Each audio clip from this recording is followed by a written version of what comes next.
Hello दोस्तों, कैसे आप सभी। वापस आपका स्वागत है आपके यूट्यूब चैनल दयाल फार्मेसी पर।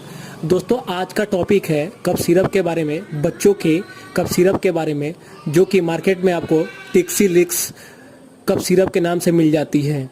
इस पर आप साफ साफ पढ़ पा रहे होंगे childrens cough syrup cherry flavour.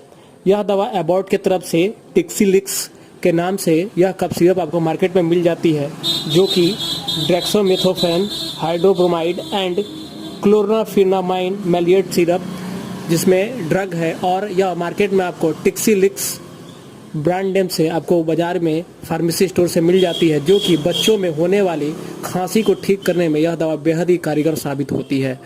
ऐसे ही वीडियो देखने के लिए बने रहिए, सब्सक्राइब करें हमारा channel Dayal pharmacy. Thank you.